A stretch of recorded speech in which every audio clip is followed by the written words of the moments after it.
तो दिक्कत बता रहा कुछ। बंदी छोड़ सतगुरु रामपाल जी परमेश्वर जी की जय हो। परमपिता परमात्मा, सारी सृष्टि के रचनहार, कुल मालिक, असंख्य ब्रह्मांडों के स्वामी, जगत गुरु, तीनों लोकों में प्रवेश करके सबका पालन पोषण करने वाले राजाधिराज, आत्माधार, नाथों के नाथ, देवों के देव महादेव, सर्वेश्वर महेश्वर मृत्युंजय, अजरो अमर, आदि अनादि, सनातनी प्रभु, जगत पिता जगदीश्वर, श्री श्री 1008 की उपाधि के वास्तविक अधिकारी, अकाल मूरत शब्द स्वरूपी राम वासुदेव, सर्वगतम ब्रह्म, परम पूजे प्रथम पूजे, परम संत परम पुरुष परम धनी परम दयालु, सत्य कबीर हक्का कबीर, अल्लाहु कबीर, अल्लाह ताला, जगत के तारणहार, जगत के मुक्तिदाता, जगत के जगन्नाथ, हारे का सहारा, हिंदुओं का राम, मुसलमानों का अल्लाह, सिखों का वाहिगुरु, ईसाइयों का मसीह, दया का सागर दयानिधि, करुणा के सागर करुणानिधि, असली लीलाधर, असली मर्यादा पुरुषोत्तम, स्वयंभू परिभू, दुख भंजन, संकट हरण, कष्ट हरण, मंगल करण, संत शिरोमणि सतगुरु रामपाल जी परमेश्वर जी के चरण कमल में मुझदास का अनंत कोटि दंडवत प्रणाम। भाई और बहनों, दया है परमपिता परमेश्वर जी की, जिनके शुभ आशीर्वाद से लगातार उनका मार्ग दिन दोगुना रात चौगुना आध्यात्मिक क्षेत्र में उन्नति कर रहा है। विषय को मैं ज्यादा लंबा नहीं खींचूंगा, पॉइंट पे आता हूं। आप सबको पता है फेसबुक पे हमारा पेज है पवन दास इज लाइव, जिस पे अभी आप ये लाइव वीडियो देख रहे हैं, और इस पेज पे परमात्मा के परमात्मा होने के प्रमाण दिए जा रहे हैं कि वो जगन्नाथ जिसने पूरी सृष्टि की रचना की है, जो तीनों लोकों में प्रवेश करके 84 लाख योनियों का पेट भरता है, हर आत्मा का जन्मदाता है, वो परमात्मा जिसको दुनिया आज तक देख नहीं पा रही, पहचान नहीं पा रही, जिसको अलख निरंजन बोल के छोड़ दिया गया, जिसको निराकार परमात्मा कह के छोड़ दिया गया। क्यों? क्योंकि जो साधना, जो भक्ति हमारे धर्म गुरुओं ने हमारे को शास्त्रों के विरुद्ध भक्ति और भगवान की बताई है, उस साधना से ना तो हमें वो भगवान दिखाई दे सकता, ना मिल सकता, ना उसकी भक्ति से हमें किसी भी प्रकार का कोई भी लाभ जो है वो मिल सकता। और थोड़ा बहुत जिन भाई बहनों को राहत है, लाभ मिल रहा है, जिसको वो लाभ कहते हैं, बेटा बेटी हो गए, कार कोठी हो गई, जिसको लाभ मानते हैं, वो लाभ उनको उनके पिछले भक्ति संस्कार से मिल रहा है। लेकिन वर्तमान में उनके पास में ना भक्ति है, ना भगवान की जानकारी है, खाली वो डले ढो रहे हैं, इन पत्थरों के देवी देवताओं को पूज रहे हैं, इन कागजों की फोटोओं को पूज रहे हैं, फालतू की साधनाएं कर रहे हैं, पैदल यात्रा, कावड़ लेके आना, मंदिरों में मस्जिदों में जाना, तालियां पीटना, घंटियां बजाना, इन सभी शास्त्र विरुद्ध क्रियाओं से किसी भी प्रकार का अध्यात्म का कोई भी लाभ नहीं होना है। इसी के चलते संत रामपाल जी की महिमा को सुन के, उनके चमत्कारों को देखकर, उनके भक्तों के दृढ़ विश्वास को देखकर बहुत सारे भगत भाई बहन जागने भी लगे हैं, क्योंकि ये जागने का समय भी है, परमात्मा धरती पे है, तो जाहिर सी बात है परमात्मा अपनी जानकारी भी करवाएगा और जहां तक हो सकेगा लोगों को अपनी शरण में भी लेगा। तो एक विजय वर्मा जी हैं, शायद ये दिल्ली से हैं, इनका ये कमेंट्स है। इन्होंने लिखा है कि पैसा बिल्कुल भी नहीं है, सब बिक गया है, थर्ड स्टेज का कैंसर है, अगर आपके रामपाल जी ठीक कर दें या ट्रीटमेंट करवा दें तो 100% कंफर्म हो जाएगा कि रामपाल जी भगवान हैं। बहुत अच्छी बात है आपने जो ये कमेंट्स किया है, लेकिन एक छोटी सी बात मैं आपको बता दूं, खाली किसी रोग को दूर करने मात्र से कोई व्यक्ति या संत भगवान नहीं हो जाता है। ये किसी की पहचान करने का कोई तरीका नहीं है कि कोई आपके रोग को ठीक कर दे तो आपके लिए वो भगवान हो जाएगा। नहीं, रोग तो डॉक्टर भी ठीक कर देते हैं, रोग तो तांत्रिक भी ठीक कर देते हैं, या रोग एक समय के बाद में स्वतः भी ठीक हो जाते हैं। तो ना ही तो वो डॉक्टर भगवान हो जाता है, ना वो तांत्रिक भगवान हो जाता है। ये तो भगवान के गुण हैं कि परमात्मा कि जो भक्ति करता है, शास्त्रों के अनुसार करता है, पूर्ण सतगुरु की पहचान करके उसकी शरण में आके जो भक्ति करता है, तो ये तो उस परमात्मा की भक्ति के लक्षण है कि ये तो उसको गुण होंगे ही होंगे। आम का यदि किसी ने पौधा लगाया है तो उसके मीठे आम लगेंगे ही लगेंगे, ये उस आम के पौधे का गुण है। तो पूर्ण संत की पहचान करके जो भक्ति करता है, मर्यादा में रह के, इस प्रकार के रोग वगैरह ठीक होना ये तो आम बात है। ये डॉक्टरों के लिए महाभारत हो सकता है, लेकिन पूर्ण संत के लिए तो ऊंट के मुंह में जीरे के बराबर भी नहीं है। देखिए, वर्तमान में आप देख रहे होंगे हॉस्पिटल भरे पड़े हैं तरह तरह के रोगों से। डॉक्टर भी हाथ जोड़ लेते हैं कि साहब मेरे बस की बात नहीं इस रोग को ठीक करना। अब क्या है, ये परमेश्वर रामपाल जी ने आके बताई सारी बातें कि बेटा यदि किसी को रोग है, कोई परेशानी है, कोई तकलीफ है, डॉक्टर भी उसको देख नहीं पा रहे, मशीनें उसको सर्च नहीं कर पा रही। अब क्या है कि जो तांत्रिक हैं, जो शाणे हैं, वो तो कह देंगे कि ओपरी पराई है, किसी आत्मा का प्रवेश है, वो तो ये कह देंगे आपको। डॉक्टर कह देगा कि ये रोग है। लेकिन आध्यात्मिक दृष्टि से यदि हम देखें तो परमेश्वर सतगुरु रामपाल जी भगवान ने आके बताया कि बेटा वो चाहे ओपरी पराई है, चाहे वो शरीर का रोग है, वो जो भी कुछ है, विज्ञान अपनी भाषा में उसको बीमारी कह देती है, तांत्रिक लोग उसको जो है ओपरी पराई कह देते हैं, लेकिन असल में वो तेरे कर्मों का परिणाम है। जो कर्म कुकर्म तूने वर्तमान में या पहले के जन्मों में जो तूने किया होता है, ये उसका परिणाम है। और ये कर्मों के रोग वर्तमान में ना तो कोई डॉक्टर काट सकता है, ना कोई तांत्रिक ठीक कर सकता है। ये कर्मों के रोग तो पूर्ण संत ही ठीक करेगा और किसी के बस की बात नहीं है, क्योंकि जो पूर्ण संत होगा स्वयं ही वो परमात्मा होगा, जिसने ये शरीर की रचना की है, जिसने मानव शरीर बनाए हैं, वही इसका सबसे बड़ा डॉक्टर है। और धरती पे आने वाले समय में, वैसे साइंस भी इस बात को डिक्लेयर कर रही है कि आने वाले दिनों में तो इंसानों पे दवाइयां भी बेअसर हो जाएंगी। इतना जहर इंसान के अंदर भरा हुआ है, इतनी घटिया सोच इंसान की हो चुकी है। आने वाले समय में तो किसी भी प्रकार के जो मेडिसिन है, गोली दवाई है, वो भी इंसानों पे काम करना बंद कर देंगी। और जाहिर है ये समय आएगा, बहुत जल्दी आएगा।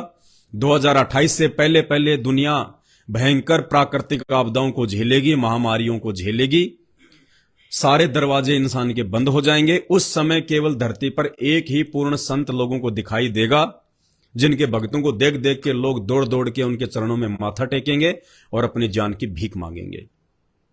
तो भाई साहब का जो सवाल है विजय वर्मा जी का, एक बार फिर से मैं रिपीट कर देता हूं। पैसा बिल्कुल भी नहीं है, सब बिक गया है, 3rd स्टेज का कैंसर है। अगर आपके रामपाल जी ठीक कर दें या ट्रीटमेंट करवा दें तो 100% कन्फर्म हो जाएगा कि रामपाल जी भगवान हैं। परमेश्वर रामपाल जी ने जब से उन्होंने सन 1994 से अपना मार्ग शुरू किया है धरती पर शास्त्र विरुद्ध साधना का, एक नहीं, दो नहीं, 100 नहीं, 1000 नहीं, लाखों लोगों को उन्होंने कैंसर से मुक्ति दिलाई है। हजारों लोगों को डॉक्टरों ने मना कर दिया था एम्स में और पीजीआई में कि आपकी लास्ट स्टेज है। आपके सामने बहन बैठी है, बीना दासी है, यूपी के आगरा से है। बहन को 4th स्टेज का कैंसर था, 4th स्टेज का। इनका घर परिवार लुटने के जो है वो कगार पे आ गया था। इनके पतिदेव ने जिंदगी में जितना कमाया था उसका ज्यादातर हिस्सा इनकी बीमारी पे लुटा दिया था। मानसिक परेशानी अलग, कुछ फायदा नहीं हुआ। उसके बाद में बहन को परमात्मा की शरण मिली। बाकी सारी कहानी आपको बहन बताएगी अभी, इसीलिए बहन साथ में जो है बैठी हुई है। हम लोग मध्य प्रदेश के भोपाल में हैं। एक छोटा सा यहाँ पे एक सत्संग है, आगरा से बहन भी जो है आई हुई है। और अच्छा हुआ कि आज के दिन ही आपका जो है ये मैसेज आ गया। और एक शायद आपके लिए परमात्मा ने एक रास्ता दिया है आपको, शायद आपको बहन की बातें सुन के विश्वास हो जाए और जो विधि आपको बताई जाएगी उस 3rd स्टेज के कैंसर वाले व्यक्ति को रिकवर करने के लिए, यदि आपने उस विधि से अपने घर में वो प्रक्रिया शुरू की तो 3rd क्या 4th क्या, चाहे 99वीं स्टेज का कैंसर क्यों ना हो, कैंसर का बाप क्यों ना हो, आपके घर से तो छोड़िए आपके मोहल्ले से गायब हो जाएगा। संत रामपाल जी के वचन में, उनकी वाणियों में, उनकी भक्ति में वो पावर है। ये हम इतने दृढ़ विश्वास के साथ क्यों कह रहे हैं? क्योंकि ऐसे ऐसे चमत्कार संत रामपाल जी के लिए ऊंट के मुंह में जीरे के बराबर हैं। लेकिन ये होगा कब, ये होगा कैसे, इसके लिए कुछ नियम है, कुछ मर्यादा है जिनको आपने फॉलो करना पड़ेगा। ऐसा नहीं कि आपने मैसेज डाल दिया, हमने आपको विधि बता दी, उससे कुछ नहीं होने वाला। जिस प्रकार एक भयंकर रोगी हॉस्पिटल में डॉक्टर के पास जाता है, हॉस्पिटल में डॉक्टर के पास जाने के बाद में डॉक्टर उसका जब ट्रीटमेंट शुरू करता है तो डॉक्टर उसको कुछ मेडिसिन देता है, मेडिसिन के साथ में डॉक्टर उसको कुछ कॉन्स्टिपेशन बताता है, उसको कुछ नियम बताता है, परहेज बताता है कि आपने इन इन चीजों को खाने से अवॉइड करना पड़ेगा, ये आपने सावधानियां रखनी पड़ेंगी, तब कहीं जाके उसका वो ट्रीटमेंट सफल होता है। ठीक इसी प्रकार आध्यात्मिक क्षेत्र में दुनिया के सबसे बड़े डॉक्टर परमेश्वर सतगुरु रामपाल जी भगवान है। इनसे बड़ा डॉक्टर ना आज से पहले कभी पैदा हुआ, ना वर्तमान में है, ना आगे होगा। और जो इलाज ये कर देंगे, आप तो खाली 3rd स्टेज कैंसर की बात कर रहे हैं, परमेश्वर रामपाल जी तो भक्ति चाहने वाली आत्मा को मुर्दे से जिंदा कर दें, धर्मराज के दरबार से छीन के ले आ सकते हैं। ये वो परम शक्ति है। तीनों लोकों के स्वामी ब्रह्मा विष्णु महेश भी इनकी शक्ति के आगे थर थर कांपते हैं। ये सब बातें आपको उस समय जो है ये जचेंगी जब आप उनके सत्संग सुनना शुरू करेंगे। तो बहन का जो इंटरव्यू है वो मैं आपके सामने रखूं, उससे पहले 2-3 बातें मैं आपको जो है बता देना चाहता हूं विजय वर्मा जी को, जिन्होंने ये कमेंट्स किया है। कोई दिक्कत नहीं है, कोई बड़ी बात नहीं है, आपके लिए महाभारत हो रहा होगा, डॉक्टरों के लिए महाभारत होगा आपके इस रोग को ठीक ना करना, लेकिन संत रामपाल जी की भक्ति के आगे बिल्कुल कुछ भी नहीं है। आपने करना क्या है, कुछ नियम हैं, 11 नियम है संत रामपाल जी के। आपने प्रत्येक नियम को फॉलो करना पड़ेगा, प्रत्येक नियम को। अगर आपने उनमें से एक भी नियम में त्रुटि कर दी, किसी प्रकार की कोई राहत आपको नहीं मिलने वाली। हां, संत रामपाल जी का ट्रीटमेंट शुरू करने से पहले, विधि तो आज हम आपको बता देंगे इस वीडियो में, लेकिन उस विधि को शुरू करने से पहले यदि आपके मन में कोई शंका हो, आपको लगे कि कहीं और डॉक्टर होगा, कहीं और कोई साधु संत होगा, कोई मंदिर मस्जिद होगा, कोई झाड़ा लगाने वाला होगा, आप पहले जाके अपनी तसल्ली कर लीजिएगा।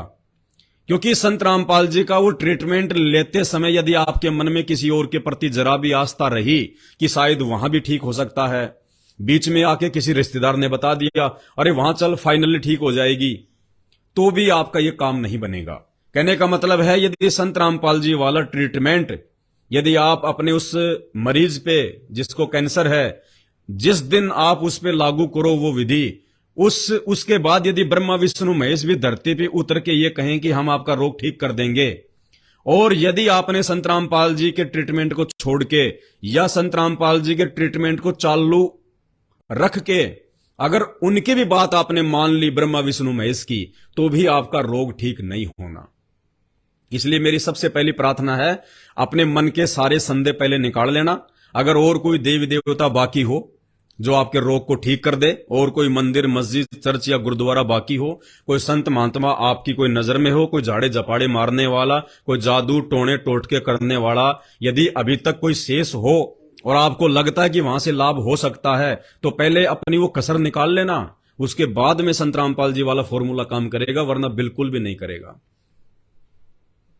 तो सबसे पहले 11 नियम हैं। नियमों को लागू करने से पहले आपने क्या करना पड़ेगा, ध्यान से सुनिएगा वीडियो, ये कोई मजाक नहीं है, एक व्यक्ति के जीवन और मृत्यु का जो है एक ये मैटर है, और यही विधि है संसार में, दूसरी कोई विधि भी नहीं है। 2-3 साल बाद में तो हॉस्पिटल फेल हो जाएंगे, डॉक्टर फेल हो जाएंगे, मेडिसिन फेल हो जाएगी, दौड़ दौड़ के संत रामपाल जी के शरणों में आना लोगों की मजबूरी हो जाएगी।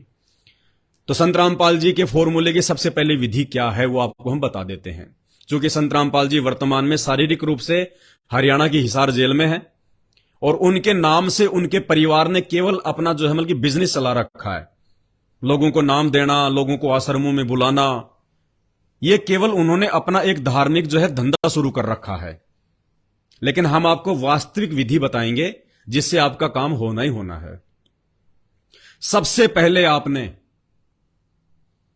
1 महीने तक अपने घर में ऑडियो या वीडियो के माध्यम से आप YouTube से संत रामपाल जी के सत्संग डाउनलोड कर लें, एक स्पीकर में आप चलाएं उनको, और संत रामपाल जी के सत्संगों में भी उनकी एक सृष्टि रचना है।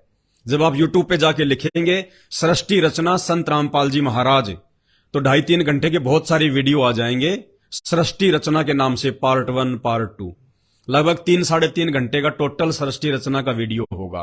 वो चाहे एक पार्ट में हो चाहे 2 पार्ट में हो। आपने 1 महीने तक अपने घर में, जिस घर में वो मरीज है, उस मरीज के पास में आपने 1 महीने तक संत रामपाल जी के सत्संग चलाने हैं। चाहे दिन में 2 घंटा चलाओ, चाहे दिन में 4 घंटा चलाओ, कम से कम 2 घंटे तो उस घर में सत्संग चलना चाहिए संत रामपाल जी का। चाहे मोबाइल में चलने दो, चाहे किसी बड़े स्पीकर में चलने दो, बड़े स्पीकर में चलाओगे बहुत ज्यादा बेनिफिट होगा, जल्दी बेनिफिट होगा। 1 महीने तक संत रामपाल जी के सत्संग यूट्यूब पे आपने उस घर में चलाने हैं जहां पे वो मरीज है, क्योंकि संत रामपाल जी पूर्ण संत हैं। इनके वचन में पावर है, शक्ति है। जैसे प्रधानमंत्री के वचन में जो है शक्ति होती है। एक मेरे जैसा व्यक्ति कहे रोड पे खड़ा होके किसी को, या किसी और व्यक्ति को, या फिर नगर पालिका को या नगर निगम को जाके कहे कि कल यहां से वहां तक रोड बननी चाहिए, तो मेरी बात पे कोई ध्यान नहीं देगा, मुझे पागल समझ के छोड़ देंगे। और यही बात यदि नगर पालिका के ऑफिसर को फोन करके देश का प्रधानमंत्री या राज्य का सीएम बोल दे कि कल यहां से लेके वहां तक 2 किलोमीटर रोड का काम शुरू होना चाहिए, तो रात को ही डंपर चलने शुरू हो जाएंगे, क्योंकि उनके वचन में शक्ति है। इसी प्रकार आध्यात्मिक क्षेत्र में संत रामपाल जी के वचन में शक्ति है, ना कि भारत के राष्ट्रपति के, ना कि अमेरिका के जो है राष्ट्रपति के, ना किसी साधु संत महात्मा के। क्योंकि धरती पर एकमात्र पूर्ण तत्वदर्शी संत वर्तमान में गीता जी अध्याय नंबर 4 श्लोक नंबर 34 के अनुसार संत रामपाल जी हैं, इनके अलावा दूसरा कोई नहीं है। तो इनके वचन में शक्ति है, इनके प्रवचन में शक्ति है। इन्होंने जो सत्संग बना के छोड़ दिए, जो यूट्यूब पे डाल रखे हैं, उनको जो सुनेगा इन कानों के माध्यम से, जब वो वाणियां उसके शरीर में अंदर जाएंगी, वो रिएक्शन करेंगी। जैसे डॉक्टर की दवाई हम लोग मुंह के माध्यम से लेते हैं या फिर सिरिंज के माध्यम से लेते हैं, जब वो शरीर में जाती है तो उस रोग के ऊपर अपना वो काम करती है। ठीक इसी प्रकार आध्यात्मिक क्षेत्र में सबसे बड़े डॉक्टर परमेश्वर रामपाल जी भगवान है। उनके प्रवचन जब हमारे कानों के माध्यम से, जब वो मेडिसिन, वो प्रवचन रूपी मेडिसिन जाएगी, तो 50% रोग, हां जी ध्यान से सुनिएगा, चाहे कोई से भी स्टेज का कैंसर है, चाहे कैंसर का बाप है, यदि आप सच्चे मन से और 1 महीने तक उस घर में आपने संत रामपाल जी के सत्संग सुने और मरीज को सुनाए, जो राहत वो 3rd स्टेज की कैंसर वाला मरीज, वो बहन है या भाई है, जो राहत उसको वर्षों से लाखों रुपयों की मेडिसिन खा के नहीं मिल पा रहा, वो राहत उसको 1 महीने के अंदर अंदर संत रामपाल जी भगवान महसूस करवा देगा। वो खुद कहेगा कि भाई वास्तव में ये परम शक्ति है, मेरी वो पीड़ा भी समाप्त हो गई, मेरा वो दर्द भी समाप्त हो गया, मुझे आराम मिल रहा है। ये तो मात्र जो है खाली ये सत्संग सुनने से राहत है, सत्संग सुनने से। तो 1 महीने तक आपने उस घर में सत्संग सुनने हैं। अगर 12 घंटे चलाओ तो बात ही क्या है, 10 घंटे चलाओ तो बात ही क्या है, कम से कम 3-4 घंटे तो दिन में सत्संग चलने चाहिए। सत्संग से, उनके प्रवचन के माध्यम से वो मेडिसिन अंदर जाएगी। दूसरा, उसको ज्ञान होगा, ज्ञान होगा तो संत रामपाल जी पे उसका और ज्यादा विश्वास बनेगा, जिसको भी कैंसर है। और विश्वास और साथ में वो सत्संग, ये डबल डोज हो जाएगी, जल्दी असर करेगी। 1 महीने तक पहले कम से कम सत्संग, कुछ नहीं इसके अलावा। एक फोटो आपने यूट्यूब से निकाल लेनी है, गूगल से निकाल लेनी है, संत रामपाल जी महाराज नाम करके उनकी कोई भी फोटो, या आप अपना नंबर मेरे को इस वीडियो के जो है कमेंट्स में आप मुझे डाल दीजिएगा, या मैं आपको बहन का नंबर दूंगा अभी। बहन के मोबाइल नंबर पे आपने अपना मोबाइल नंबर जो है व्हाट्सएप कर देना है। मैं आपको सारी सामग्री उपलब्ध करवा दूंगा, भक्ति की, आरती की, जो भी फोटो वगैरह हैं, जो भी नियम मर्यादा के जो पर्चे वगैरह हैं, सब कुछ आपको मैं कमेंट्स में जो है वो डलवा दूंगा आपके व्हाट्सएप के ऊपर। आप बहन का नंबर नोट कर लीजिए पहले, बाद में भी आप जी चेक कर सकते हैं वीडियो में। बहन का नंबर है 8445022098। नंबर एक बार फिर से रिपीट कर रहा हूं, 8445022098। ये बहन का नंबर है। आगरा के पास में फिरोजाबाद है, और उसके पास में टुंडला नाम का छोटा सा एक कस्बा है। बहन का नाम जो है बीना दासी है। और आप इनको व्हाट्सएप कर दीजिएगा। आप इनसे बात भी कर सकते हैं मोबाइल पे, ये हकीकत आपको बताएगी जो बातें अभी इंटरव्यू में आपको बताने वाली है, ताकि आपको और ज्यादा जो है दृढ़ विश्वास हो आपको। तो 1 महीने तक कम से कम उस घर में पहले संत रामपाल जी के जो है ये सत्संग, साथ में आपने कुछ मर्यादाओं का पालन करना पड़ेगा। यदि आप आज से ही सत्संग सुनना शुरू कर रहे हैं तो आज से ही आपने कुछ नियमों का पालन करना पड़ेगा, तभी आपका काम बनेगा, अन्यथा नहीं बनेगा। यदि आपको अपने मरीज की जान प्यारी है तो आप जी सारे नियम फॉलो करेंगे। दूसरी चीज, आपके परिवार में यानी मरीज से संबंधित जो भी व्यक्ति हैं एक फैमिली में, चाहे उसके बेटा बेटी हो, उसका पति हो, जो भी हैं उस फैमिली में 2 4 5 मेंबर, सबको उन नियमों को फॉलो करना पड़ेगा, सबको। और जो विधि बताएंगे उस विधि को सबने फॉलो करना पड़ेगा, तभी उस बहन के रोग का निवारण होगा। नियम मैं आपको बता देता हूं, बाकी मैं आपको व्हाट्सएप पे भी डाल दूंगा नियम।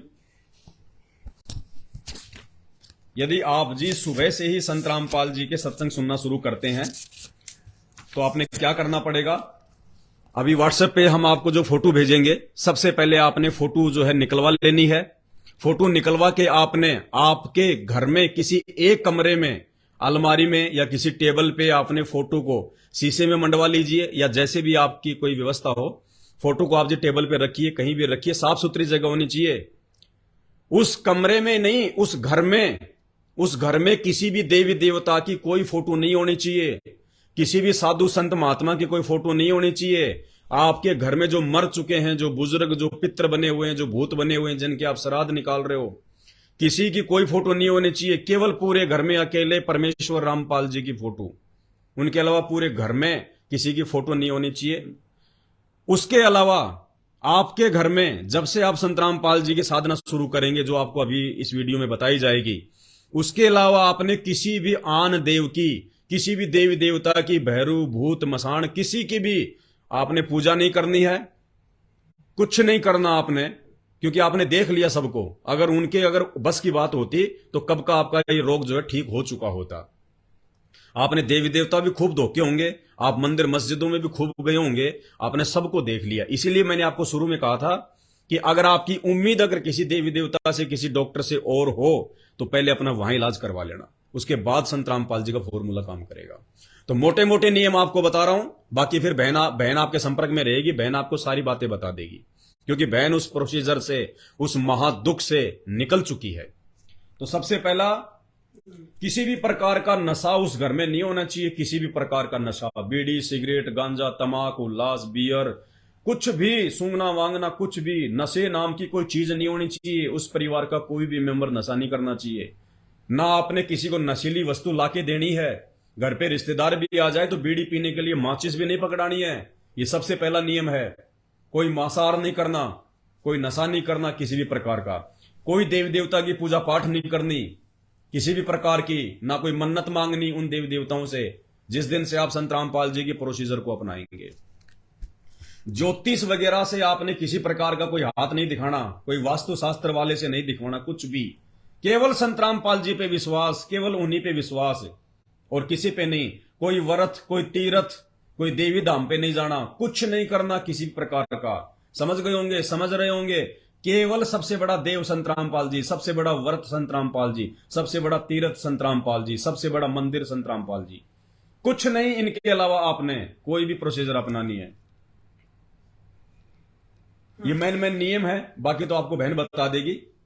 लेकिन नशा, किसी भी प्रकार का मांसाहार और किसी भी प्रकार के देवी देवताओं की कोई पूजा पाठ वगैरह नहीं करनी, कोई मन्नत नहीं मांगनी, कोई चढ़ावा नहीं चढ़ाना, कोई तीर्थ व्रत वगैरह कुछ नहीं करना। ये मोटे मोटे नियम है, बाकी नियम आपको बहन समझाएगी, आपको हम भेज देंगे।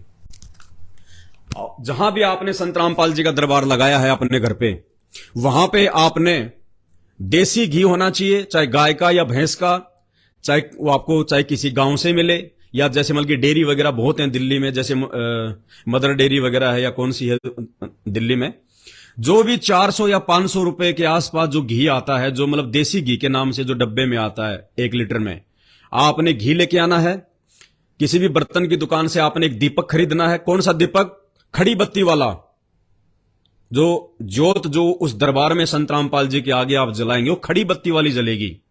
आडी बत्ती वाली नहीं जलेगी। आडी बत्ती की ज्योत हमेशा देवी देवताओं की जलती है, और जो पूर्ण परमेश्वर है, जो सबका पिता है, उसको जो है खड़ी बत्ती की ज्योत जलती है। तो जब आप बर्तन की दुकान पे जाएंगे 50-60 रुपए का आपको एक खड़ी ज्योत वाला आपको एक दीपक मिल जाएगा। रुई लेके आनी है अपने, साफ कॉटन, उसकी आपने बत्ती बनानी है, उसके अंदर डालनी है और आपने उसको घी से भर देना है। आपकी इच्छा है, उसमें आप चाहे 200 ग्राम डालो, चाहे 100 ग्राम डालो, जितना भी आपका दीपक है। आपने अपने घर पे संत रामपाल जी के आगे ज्योत जलानी है। 24 घंटे आपके घर में वो देसी घी की ज्योत संत रामपाल जी की फोटो के आगे जलनी चाहिए। ये हवन यज्ञ है। यजुर्वेद अध्याय नंबर 8, सूक्त नंबर 46 और मंत्र नंबर 10 के अनुसार ये वास्तविक हवन यज्ञ है। जिस घर में ये हवन यज्ञ होता है, कौन से घर में? जिस घर में संत रामपाल जी की भक्ति होती है, केवल उसी में। उस घर के आसपास भी अनिष्ट शक्तियों का प्रवेश नहीं होता है।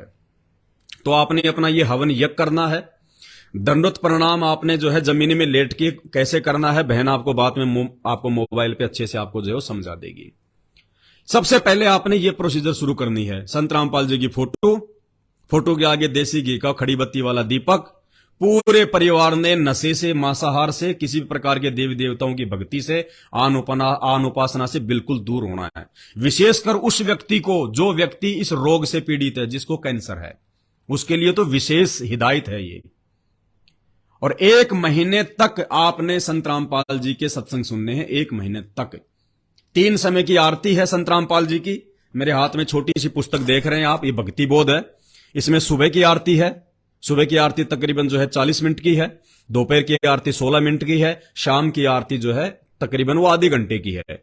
आपको तीनों समय की आरती की ये फोटो भी हम लोग भेज देंगे, PDF भेज देंगे। साथ में आपको संत रामपाल जी के मुख कमल से जो 3 समय की आरती है, क्योंकि अभी आपकी भक्ति की शुरुआत है, इसलिए 1 महीने तक आपके घर में संत रामपाल जी के ऑडियो या वीडियो जो भी हम आपको व्हाट्सएप पे डालेंगे, उनके 3 समय की आरती, टाइम हम आपको बता देंगे, पुस्तक में भी लिखा हुआ है। तीनों समय की आरती 1 महीने आपने संत रामपाल जी के मुख कमल से अपने घर में समय पे चलानी है।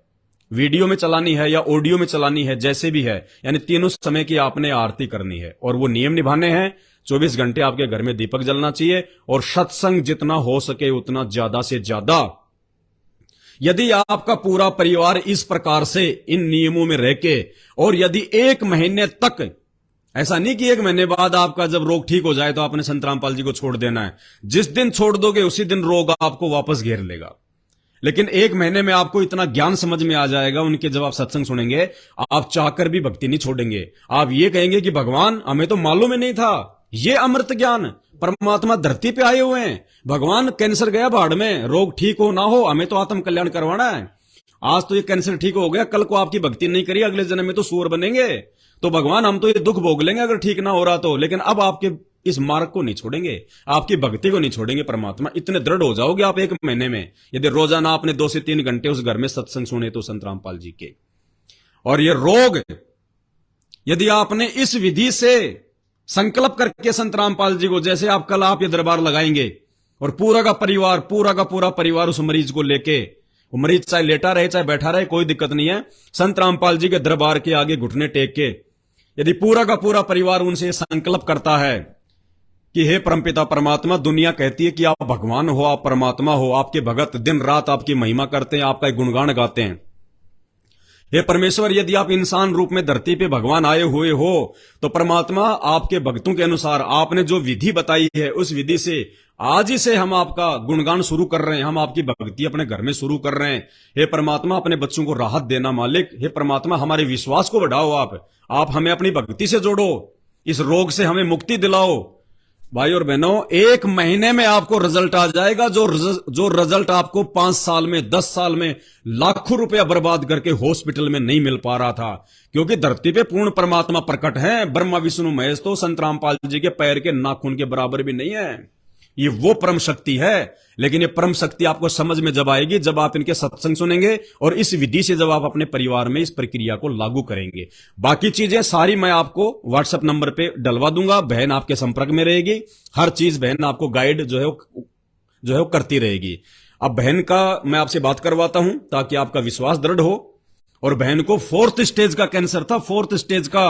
अब बहन आपको बताएगी ये कितनी भक्ति किया करती थी। भक्ति करते करते इन देवी देवताओं की बहन की क्या जो है वो दुर्गति हुई, इनके पति का जो है कितना लॉस हुआ, इनके रोग में कितना पैसा बर्बाद हुआ। रिपोर्टें भरी पड़ी हैं, रिपोर्टें इतनी हॉस्पिटलों की, एक से एक की। अब बहन आपको बताएगी फिर कैसे इनको जो है परमेश्वर सतगुरु रामपाल जी भगवान की जानकारी हुई। और उसके बाद में बहन ने जो दवाइयां थी जो खाया करती थी ये इतनी सारी दिन में, इन्होंने वो डस्टबिन में डाल दी, डस्टबिन में। ये परमात्मा आपसे बड़ा डॉक्टर धरती पे कोई नहीं है। वो ज्ञान समझ के ये परमेश्वर आपसे बड़ा डॉक्टर कोई नहीं है धरती पे। वो दवाइयां बहन ने जो डॉक्टरों ने दी हुई थी कि खाएगी तो बचेगी, डस्टबिन में डाल दी, झाड़ू वाली ले गई उठा के। और आज देखो आपके सामने बैठी है, ये परमेश्वर है। वेदों में परमेश्वर की महिमा लिखी है, वो धर्मराज के दरबार से अपनी आत्मा को खींच के ला सकता है, इतना पावरफुल है। इनको खाली एक आम व्यक्ति ना समझिए, मानव ना समझिए। भगवान आएगा तो सींग लगा के नहीं आएगा, उसकी पहचान केवल उसके ज्ञान से होगी। गीता ज्ञान देते समय जब श्री कृष्ण ने अर्जुन से कहा, अध्याय नंबर 18 श्लोक नंबर जो है 65 में, कि अर्जुन अगर तुझे पूर्ण मोक्ष चाहिए तो तू उस परमेश्वर की शरण में जा। तो अर्जुन ने कहा कि उस परमेश्वर की शरण में जाऊं, लेकिन वो कहां है, वो कैसे मिलेगा? तो भगवान ने कहा कि उसकी जानकारी तुझे जो है वो तत्वदर्शी संत बताएगा। तू भैया सबसे पहले तत्वदर्शी संत की खोज कर, उसकी शरण में जा, उसको दंडवत प्रणाम कर, निष्कपट होके उसकी भक्ति कर, जैसा वो कहे मर्यादा में रह के उसके जो है पद चिन्हों पे चल, फिर तुझे वो परमात्म ज्ञान का रहस्य बताएगा। तो गीता जी अध्याय नंबर 4 श्लोक नंबर 34 के अनुसार आज वो तत्वदर्शी संत धरती पर एकमात्र सतगुरु रामपाल जी जो है स्वयं है। और रोग क्या, रोग का बाप छू मंत्र, ये वो परम शक्ति है। अब बहन से आपकी बात करवाता हूं। सत्साई बहन जी। सत्साई भैया। क्या नाम बहन जी आपका? मेरा नाम बीना दासी। कहां से आई हो बहन आप? मैं आगरा से आई हूँ। आगरा के पास, आगरा और फिरोजाबाद के बीच में टूंडला छोटा सा कस्बा है, वहां से आई हूँ मैं। ठीक है बहन जी। दास तो खैर आप हमारी गुरु बहन हो, मैं तो आपसे भली बात जो है मतलब परिचित हूँ, आपके रोग से परिचित हूँ। आपने अनेकों बार जो है सत्संगों में अपनी बीमारी का जिक्र किया है, फिर उसका समाधान भी आपने बताया मालिक के आशीर्वाद से। आप हमारे भाई बहनों को, ये सब अपने भाई बहन है, पूरी दुनिया वाले अपने तो भाई बहन है। ये तो इस काल ने धर्म बना दिए, जातियां बना दी, हमारे को बांट दिया। बाकी हम सब के सब उस एकमात्र परमेश्वर सतगुरु रामपाल जी भगवान की आत्माएं हैं।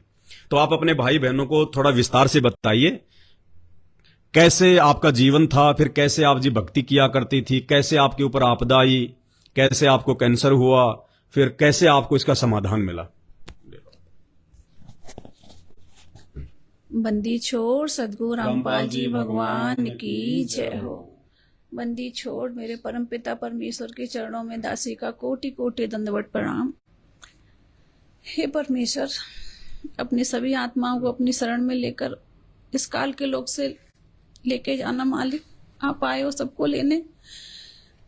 भाई आपको कैंसर है, मैं ज्यादा नहीं थोड़ा सा आपको दूंगी कि आप सारी भक्ति को छोड़कर परमेश्वर की शरण में आ जाओ। तो मैं तो बचपन से 6 साल की उम्र में मेरे पापा एक्सपायर हो गए थे, तब से परमेश्वर परमात्मा बहुत देवी देवताओं की इतनी पूजा करती थी कि सुबह बिना नहाए, मतलब मैं ना पानी पीती थी, ना चाय पीती थी, कुछ भी नहीं। 6 साल की उम्र से इतनी भक्ति करती थी। शंकर जी की परम भक्त, दुनिया के सब लोग कहते थे शंकर जी इतनी पूजा मत करो। मैं कहती दुनिया को छोड़ दूंगी लेकिन शिव को नहीं छोड़ूंगी। देवों के देव वो महादेव है, सबसे बड़े भगवान है। बाकी सभी देवी देवताओं की पूजा करती थी। दुर्गा जी जन्म नवरात्रियों में दुर्गा जी का 9 दिन का व्रत करती थी, केवल लौंग के जोड़े से। लौंग भी वो छिटक जाती थी तो मैं लेती थी, वरना तो पूरे दिन बिना पानी बिना कुछ खाए हुए ऐसे रहती थी। कभी एक केले से, कभी एक बर्फी से, और जमीन पे ही लेटती थी, उनकी चौकी लगाती थी। मतलब पूरा 9 दिन तक पूरा ऐसा वातावरण घर में रहता था, जोत जलाती थी उनकी। लेकिन बचपन से कोई भी लाभ नहीं हुआ। बहुत भक्ति की, इतनी मेरे पापा एक्सपायर हो गए, हम 2 बहनें। बचपन में बहुत संघर्ष रहा, कहीं रहने का ठिकाना नहीं, कभी कहीं ऐसे रहे रिश्तेदारों में। आप लोगों को तो पता है कि रिश्तेदारों के पास रहने से कैसा मतलब व्यवहार वो लोग करते हैं। फिर भी मैं अपनी भक्ति में लगी रही। मैंने बहुत पूजा पाठ, इतना पूजा पाठ किया कि भैया जब मैं ये लौंद का महीना आता है ना, पूरे महीने का व्रत करती थी। सावन के महीने पूरा पूरा महीने का व्रत करती थी, कुछ भी नहीं खाती थी बिल्कुल, पूरे पूरा 1 महीने तक चाय से एक केला खा लिया, कभी कुछ खा लिया। सोमवार के व्रत तो 6 साल की उम्र से मैंने जब जब मुझे पता चला कि परमेश्वर धरती पे आए हुए हैं, मैंने उनसे नाम लिया, उसके बाद ही मैंने सोमवार के व्रत बंद किए। बाकी तो बृहस्पति का व्रत, जो कोई कहता है गुरुवार का करो, बृहस्पतिवार का करो, जिसने जैसा कहा मैंने वैसा ही किया। और इतनी भक्ति करने के बाद भी कभी कुछ परेशानियां मेरे लगी रही। कभी हाथों में मेरे हाथों में गठिया की शिकायत हो गई, इतना दर्द होता था कि मैं एक लीटर मतलब दूध भी नहीं उठा पाती थी अपने हाथों से, इतना दर्द होता था। उसके बाद उसका ट्रीटमेंट कराया, उसके बाद मेरे रीढ़ की हड्डी के पूरे जॉइंट खुल गए, उसमें पस पड़ गया। डॉक्टर को दिखाने गई, मेरे से बिल्कुल चला भी नहीं जाता, इतना दर्द होता, चला भी नहीं जाता था, फीवर आ जाता था। और दवा लेती थी, उससे भी कोई आराम नहीं मिलता। फिर इंजेक्शन लगाते थे तो थोड़ी देर राहत मिल जाती थी, बाकी फिर उसका असर खत्म होते ही बाकी फिर मैं वैसी हो जाती थी। तो जब डॉक्टर को दिखाने गई, मेरा डॉक्टर ने बताया 3 पॉइंट हीमोग्लोबिन है, ये तो नहीं बचेंगी अब इनका जो भी है। पर ये है कि परमेश्वर बचपन से शायद मेरे साथ थे, इसलिए वो पल पल मुझे बचाते चले आए। लेकिन मुझे जानकारी उनके बारे में बिल्कुल भी नहीं थी। मैं तो सिर्फ सोच रही जो भी हो रहा है ये देवी देवता ही कर रहे हैं। लेकिन पर मैं रोती थी, जब पूजा करती रोती थी। मैं कहती भगवान, मैं आपकी इतनी पूजा करती हूँ, आप तो ईश्वर हो, ईश्वर कभी दुख नहीं देता अपने बच्चों को। अगर हमने गलत कुछ किया है तो शायद आप नहीं कराया होगा, अच्छा किया है तो आप नहीं कराया होगा। कहते हैं परमात्मा के बिना पत्ता भी नहीं हिलता, उनकी मर्जी के बिना। तो मैं यही सोचती थी, रोती थी, बहुत रोती थी। परमेश्वर ऐसा क्या संस्कार, इतनी पूजा करते करते भी इतने कष्ट हैं घर में, मानसिक शारीरिक हर तरह की परेशानियां आती गई। लेकिन पर मैंने देवी देवताओं को नहीं छोड़ा। फिर लास्ट में आगे सारी और भी कई तरह की बीमारी हुई, जो भी ट्रीटमेंट कराते लास्ट में कैंसर। मुझे पता नहीं था, मेरे बहुत ब्लीडिंग होती थी, इतनी होती थी कि बेटी बड़ी हो गई तो उसके बाद इतनी ब्लीडिंग होती थी कि मैं सोचती थी शायद कुछ होगा ऐसे ही, कि कुछ कोई कहता था ऐसा हो रहा है इसलिए ऐसी हो गई, कोई अपने सब बताते रहते थे। मुझे ये नहीं पता था कि कैंसर है। तो बेटी की शादी आई, इस बेटी की शादी मैंने दिखाया डॉक्टर को, तो बोले कि आप तो एडमिट हो जाओ। तो बोलने ने कहा एडमिट तो नहीं हो सकती, लेकिन अभी तो मुझे अपनी बेटी की शादी के बाद फिर जो भी होगा मैं करूंगी।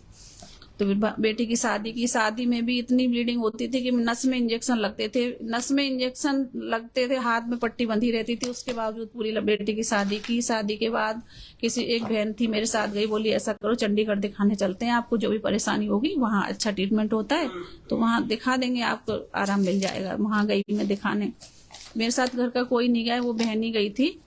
तो वहाँ जब डॉक्टरों ने चेक किया, देखा, तो बोले कि आपके साथ कौन आया? मैंने कहा कोई नहीं आया। तो बोले कि ऐसा कोई तो आया होगा। मैंने कहा एक मेरी बहन है, वो आई है। बोले मैंने बताओ आप क्या, मुझसे पहले एक पेशेंट गया था तो उन्हें बताया था इसे तो लास्ट स्टेज का कैंसर है। तो मैंने उनसे बोला, मैंने कहा क्या बात है डॉक्टर साहब, मुझे बताओ, जो भी आप मुझे क्लियर करो। मैंने कि मुझे भी कैंसर है क्या? तो वो एक दूसरे, कई डॉक्टर बैठे थे आपस में, 7-8 डॉक्टर बैठे थे। बोले एक दूसरे की तरफ देखा, फिर बोले कि हाँ। मैंने कहा ये बताओ आप मैं ठीक हो जाऊंगी या नहीं? तो बोले पता नहीं। फिर एक बोला हो सकती हो। तो मैंने कहा मेरी लास्ट स्टेज है। बोले कि नहीं ऐसा देख लो आप, ऐसा आप कहीं जाके और दिखाओ। और ये टेस्ट वगैरह उन्होंने लिख दिए, वो मैंने कराए वहाँ, कुछ वहाँ कराए। फिर वहां से मैं आ गई। मुझे ऐसा लगा उस समय कि मेरे जमीन के नीचे से, पैर के नीचे से जमीन निकल गई। मैंने कहा अब तो, और मेरे इतनी पूजा पाठ करते करते भी इतना दुख, अब तो मैं कुछ हो ही नहीं सकता, इसका कैंसर का तो कहीं ट्रीटमेंट है ही नहीं। फिर मैंने घर फोन किया, घर आके मैंने ऑपरेशन भी करा लिया, गांठ थी उसका ऑपरेशन भी करा लिया। उसके बाद किसी ने कहा कि देसी ट्रीटमेंट कराओ, तोरई लौकी ये सब खिलाया, कुछ 5-6 महीने तक ये खिलाया। फिर उसके बाद वो बढ़ता गया। फिर मुंबई गई दिखाने। जब मुंबई मेरा पेट स्कैन हुआ, उसमें डॉक्टर ने कहा कि मेरे को तो नहीं पता, खैर हमारे जी हैं उनको बताया कि इनका लास्ट स्टेज का, मतलब 4th स्टेज का कैंसर है। अब ये मुश्किल से 3-4 महीने चलेंगी, इससे ज्यादा ये नहीं चलेंगी। वहां से मैं आई, वहां से जो भी डॉक्टर ने कहा ऐसे कीमो वगैरह होंगी इनकी, तो उन्होंने नहीं कराई। मैंने बोले हम वहीं आगरा दिखाएंगे। तो बोले ठीक है आप आगरा दिखाओ। तो अब उन्होंने अपना एड्रेस, कोई डॉक्टर है आगरा में, उनका एड्रेस दिया, वहां पहुंचे हम लोग। वहां भी उन्होंने कहा कि बताया हमारे हस्बैंड को कि इनका लास्ट स्टेज का कैंसर है, आप कीमो वगैरह कराइए, जो भी है ईश्वर की मर्जी है। तो वहां पे मेरा ट्रीटमेंट चला। फिर उसके बाद मैं जयपुर गई। जयपुर भी कई डॉक्टरों को दिखा, सबने बोल दिया कि ये 3-4 महीने चलेगी। फिर मेरा जयपुर में ट्रीटमेंट शुरू हुआ, कीमो वगैरह चलने लगी मेरी, वो रेडिएशन हुआ। तो जब मेरी 4-5 कीमो हो चुकी थी, उसके बाद अपना बेटी की शादी कर चुकी, तो अपने मकान में एक रेंट पे रहने आए। तो वो परमेश्वर के चरणों में थे। तो उन्होंने मुझे बताया कि ऐसा करो बहन जी, ये आप जो पूजा पाठ कर रही हो ये सब व्यर्थ है। मैं भी सोचती थी कि इतना पूजा पाठ करने के बावजूद भी इतनी परेशानियां क्यों, इतने कष्ट क्यों? अगर ईश्वर है तो वो दुख ही दुख देता है क्या, सुख नहीं देता? परमात्मा, हमें तो पता ही नहीं था कि वो परमात्मा, वो तो वैसे देवी देवता है, परमेश्वर तो कोई और ही है, हमें कुछ पता नहीं था। तो उन्होंने बताया कि ऐसा आप ऐसा करो कि हमारे गुरुजी हैं, उनसे आप नाम ले लो। कैंसर तो क्या, कैंसर का कुछ भी आपको बीमारी होगी बिल्कुल ठीक हो जाएगी। फिर नियम वगैरह उन्होंने, कैसे नियम है उन्होंने बताए थे, हमारे भगत जी को बताए थे। उन्होंने कहा कि नहीं ऐसा कैसे हो सकता है, समाज में रह के हम शादी में नहीं जाएंगे या त्योहार नहीं मनाएंगे या ये सब कैसे हो सकता है? तो उन्होंने मुझे बताया नहीं, मैंने कोई बात नहीं। फिर उनकी मम्मी आई, वो एक छोटा सा कीपैड मोबाइल था लेके आई, उसमें उनकी चिप डली हुई थी, तो मेरे तकिए के नीचे रख जाती थी। मैंने कहा आप ऐसा करो, सत्संग चला के आप मेरे पास रख दो। पूरे दिन में सत्संग सुनती थी। मुझे समझ में नहीं आता था, छोटा मोबाइल था, उसमें आवाज भी कुछ ऐसी समझ में नहीं आता था। फिर मैंने धीरे धीरे करके टीवी में किसी ने मुझे बताया कि साधना चैनल पे आते, साधना चैनल पे मैंने परमेश्वर के सत्संग सुनने शुरू किए। एक महीने 15 दिन ही सत्संग मैंने सुने होंगे। उसके बाद तो जितनी देर में सत्संग सुनती थी उतनी देर में रोती ही रहती थी कि परमात्मा, मैं बचपन से आपको ढूंढ रही थी, लेकिन आप अब मिले जाके, जब जिंदगी का आखिरी आ गया तो बहुत रोती थी। मैंने परमेश्वर, अब जो भी हो, जो अब तक जो भी किया मैंने, जितने दिन है मेरे पास, जितना मेरा जीवन है, परमेश्वर आप अपनी शरण में ले लो मुझे और अपनी भक्ति मेरी कराओ, ताकि मैं आगे के लिए मेरा जीवन सफल हो जाए। तो उन्होंने फिर मुझे बताया कि ऐसे ऐसे नामदान केंद्र था पहले, तो वहां आगरा गई, वहां से मैंने नाम लिया परमेश्वर से। नाम लेने के बाद जैसे उन्होंने जो नियम बताए मैंने फॉलो किए और परमेश्वर की भक्ति अपने शुरू की। प्रथम मंत्र उन्होंने दिया मुझे, मैंने वो नाम। तो फिर जब मैंने सत्संग सुनती थी तो उन्होंने, परमात्मा एक एक चीज को खोल खोल के, शास्त्रों को खोल खोल के, गीता जी को, यजुर्वेद और कुरान शरीफ, बाइबल, हर ग्रंथ को, जितने भी ग्रंथ हैं सबको खोल खोल के परमेश्वर दिखाते कि देखो भगवान कौन है। वैसे हम भी सोचते थे कि सबका मालिक कहते एक है, साईं बाबा भी कहते सबका मालिक है, तो हम लोग सोचते एक मालिक कौन है? पहले तो यही सोचते थे कि शिव ही सबके मालिक हैं, वही सबसे बड़े, उनसे बड़ा तो कोई है ही नहीं, सब देवों के देव महादेव है। लेकिन नहीं, जब परमेश्वर ने सारे ग्रंथ खोल के दिखाए तब पता चला। तो बस यही लगता था कि परमात्मा कौन सा पल, कौन सी घड़ी होगी जब आपके चरणों में दासी ये नीच आ जाएगी। गई, परमेश्वर की भक्ति शुरू की। जिस दिन से सत्संग सुनने शुरू किए उसी दिन से सारी परेशानियां, अंदर से ऐसा लगता था कि मुझे आराम मिल रहा है। बैठ के सत्संग सुनती, इतनी कीमो होती थी, कीमो कराने के बाद भी आके मैं सत्संग सुनती थी, बैठी रहती थी। बिल्कुल भी ऐसा नहीं होता। कीमो करा के हॉस्पिटल से पैदल ही आती थी, 3-4 किलोमीटर मुझे पैदल आना पड़ता था, वहां से चल के आती थी। रेडिएशन कराने के बाद भी पैदल चल के आती थी। मुझे मतलब परमेश्वर की शक्ति मेरे साथ थी कि मुझे कोई दिक्कत कैसी भी नहीं होती थी।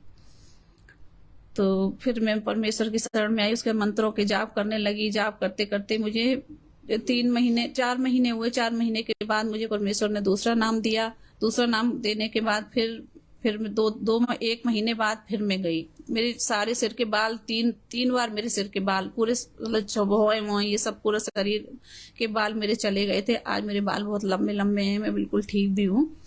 तो मैं गई, फिर जाके डॉक्टर ने, जब मैं आई थी तो डॉक्टर ने कहा था इनकी 4 गांठ हैं, ये इनका आखिरी समय है, बस इनको ले जाओ, जो 10-15 दिन, 20 दिन, महीने जो भी चलेंगी, बस इनकी सेवा करो, जो खाए इन्हें खाने दो, कोई दिक्कत नहीं है। लेकिन मैं उससे पहले नाम ले चुकी थी। तो मैं अपनी भक्ति दिनों रात बस उनका ध्यान, उनकी पूजा, उनका मंत्र, बस यही करती। मुझे कुछ ना खाना, ना पीना, ना कुछ। मैं कहती परमेश्वर आप मिले तो लास्ट में जाके अब मैं आप बस इतना जीवन परमेश्वर देना ताकि मैं अपनी आपकी भक्ति कर सकूं। फिर जब डॉक्टर के पास गई, डॉक्टर ने मेरी रिपोर्ट कराई। मैं घर थी, हमारे भगत जी गए थे रिपोर्ट लेके, डॉक्टर के पेट स्किन कराया था डॉक्टर ने। डॉक्टर ने जब देखा उसको खोल के, नाम लेने के 4-5 महीने बाद ही जब उन्होंने देखा उसको, तो वो बोले मुंबई की रिपोर्ट लाओ, चंडीगढ़ की रिपोर्ट लाओ, आगरा की रिपोर्ट लाओ। सारी रिपोर्टें डॉक्टर ने मंगाई। 1 घंटे डॉक्टर ने रिपोर्ट देखी, लेकिन ये लोग भगत जी वगैरह सोचने लगे पता नहीं क्या ज्यादा बढ़ गया, क्या हुआ इनका, शायद थोड़ा 2-4 दिन की है, जो भी मतलब दिमाग में गलत विचार इनके आए, जैसा वो बता रहे थे। मैं नहीं गई थी उस समय। तो बोले कि आप बताओ डॉक्टर साहब क्या हुआ, जो भी आप बता दो, क्लियर कर दो। बोले कि भगत जी, कहने का मतलब है जब बहन ने परमेश्वर सतगुरु रामपाल जी भगवान की मर्यादाओं में रह के, नियमों में रह के, पूरे परिवार ने जब इस प्रकार से ये कार्य शुरू किया, तो 3-4 महीने में बहन को पूरा आराम। और उसके बाद में फिर इनके जो पति थे वो इनकी रिपोर्ट्स वगैरह लेके डॉक्टर के पास गए कि भाई, क्योंकि उनको तो विश्वास था नहीं इतना। बहन ने तो फिर परमात्मा के जब वो सत्संग सुने 24 घंटे अपने मोबाइल में, तो इनको तो दृढ़ विश्वास हो गया। भगत जी जब गए वहां पे, जब मतलब जो है चेक करवाने के लिए, तो डॉक्टर ने कहा कि भाई उनकी रिपोर्ट वगैरह लेके आओ इनकी। कहां उनकी रिपोर्टें हैं? क्योंकि डॉक्टर ने देखा कि ये क्या हो गया, मिरेकल हो गया, चमत्कार हो गया, ये तो हो ही नहीं सकता था। तो डॉक्टर ने कहा कि वहां की रिपोर्ट लाओ, बॉम्बे की रिपोर्ट लाओ, चंडीगढ़ की रिपोर्ट लाओ। तो इनके भगत जी डर गए कि कहीं कैंसर ज्यादा तो नहीं बढ़ गया। और जब डॉक्टर ने सारी रिपोर्टें देखी, सब कुछ चेक किया, उसके बाद में फिर बहन बताएगी। तो जब चेक किया डॉक्टर ने, तो बोले कि आप, भगत जी बोले आप बताओ डॉक्टर साहब जो भी ये बताओ। तो बोले कि भाई साहब रिपोर्ट तो 100% नॉर्मल रिपोर्ट है, इसमें तो कहीं भी कुछ है ही नहीं, पता नहीं क्या चमत्कार हुआ है। तो जब मैं पेट स्किन करा रही थी, मैं एक बात भूल गई आपको बताना, जब मैं पेट स्किन कराने गई तो उसने मेरा जब किया तो बोला कि ऐसा करो आप बैठ जाओ, एक बार मुझे लेटाया, पेट स्किन मेरा पूरा हुआ। फिर जब बोला आप ऐसा करो बैठ जाओ, दोबारा होगा। तो मुझे तो पूरा विश्वास था कि मेरी रिपोर्ट तो अच्छी आएगी परमेश्वर की दया से। तो सत्संग सुनती थी, 24 घंटे सत्संग सुनती थी और उनके मंत्रों का जाप करती थी। इतना विश्वास हो गया था कि अब मुझे, मैं सबसे कोई भी परेशान होता था घर में, कहती थी मैं, मुझे कुछ नहीं होगा, मेरा परमेश्वर मुझे मिलेगा, अब मुझे कुछ भी नहीं होगा, उन्होंने भक्ति के लिए मुझे जीवन देना ही होगा। तो जब उसने दोबारा किया, जब वो दोबारा उसने मुझे लेटाया, बोला आप लेटो, आप दोबारा से करेंगे। दोबारा आया तो फिर जब वो जो पेटिशन कर रहा था वो मेरे पास आया, बोला कि बहन जी ये बताइए आपकी परेशानी किस जगह थी। जब इतना बड़ा 4 गांठें, जब जिस समय मैं घर आई उस समय 4 गांठें थी। मेरे डॉक्टर ने कह दिया था 10-15 दिन की हैं ये। और वो पेट स्किन वाला मुझसे ये पूछ रहा है कि बहन जी आपकी किस जगह परेशानी थी। तो बस उसी समय मुझे विश्वास हो गया था। गांठें गायब, गांठें गायब, गांठ गायब, गांठें गायब। और यही नहीं, पूरा शरीर पूरा नॉर्मल निकला, कोई भी कहीं कोई पूरे शरीर में कमी नहीं। उसने जब ये बात पूछी, फिर मैंने बताई आके अपने भगत जी को। फिर डॉक्टर ने जब, हाँ उसके बाद फिर डॉक्टर ने रिपोर्ट देखी। डॉक्टर ने कहा कि ये कैसे हो सकता है, ऐसा नहीं हो सकता, ये तो इसमें तो 100% नॉर्मल रिपोर्ट है आपकी। तो मैं तो जब वो रिपोर्ट लेके जा रहे थे तो मैंने कहा आप तुम चलोगी? मैंने कहा मैं नहीं जाऊंगी, मुझे पूरा विश्वास है अपने परमेश्वर पे, मेरी रिपोर्ट पूरी नॉर्मल ही आएगी। जब वो घर पे आए बहुत खुश हुए, सब लोग बहुत खुश हुए, बोले कि कुछ न कुछ तो है। उन्हें विश्वास नहीं था, वो जुड़े हुए नहीं है, तो वो कहते कुछ तो शक्ति है, बस इतना ही बोलते हैं, ज्यादा कुछ नहीं बोलते। लेकिन आज हम लोग उनसे भी कहते हैं भैया इतना ट्रीटमेंट कराया था उन्होंने कि घर में मेरी चीजें सोने की और वैसे भी चांदी सोना और बहुत बहुत चीजें बिक गई, सब कुछ, मतलब इतना। इस एक दिन ऐसा आया कि भगत जी के पास बिजली के बिल भरने के पैसे भी नहीं थे। बहुत रो रहे थे, बहुत परेशान हो रहे थे। मैंने कहा परेशान मत हो, आज परमात्मा हमें मिल गया है, वो सब ठीक करेंगे एक दिन। तो भैया आप भी ठीक होगे, बिल्कुल ठीक हो जाओगे। आप विश्वास के साथ परमेश्वर की भक्ति करो। भक्ति में आपको अभी फिलहाल तो कुछ भी नहीं करना, जैसे भैया आप मेरे बता रहे हैं वैसा ही आप करोगे, उन्हीं सारे नियमों को फॉलो करके, और सत्संग सुनना शुरू करो। सत्संग सुनने मात्र से ही आपको लाभ होने लगेगा। और आपका सारा दर्द, सारी परेशानियां आपको 1-1.5 महीने में ही, 2 महीने में आपको पता चल जाएगा कि मुझे ऐसा लग रहा है, अंदर से आपको महसूस होगा कि मैं ठीक हो रहा हूं। तो एक दिन फिर पहले तो मैं गुरुजी के परिवार है आश्रम जाती थी, वहां जुड़ी थी। मैंने 2019 में नाम लिया था, जनवरी में, 27 जनवरी को 2019। और 19 के लास्ट में ही भैया की, मेरे पवन भगत जी भाई हैं, इनका वीडियो मैंने देखा। कुछ पहले मेरे को थोड़ा सी परेशानी रहती थी जब तक मैं नहीं थी, तो जब मैं भैया का वीडियो देखा तो मैं जुड़ी, साथ संगत से जुड़ी, भैया के सारे, भैया ने जो भी नियम जो मेरे नहीं कर पा रही थी वो भी मुझसे फॉलो कराए।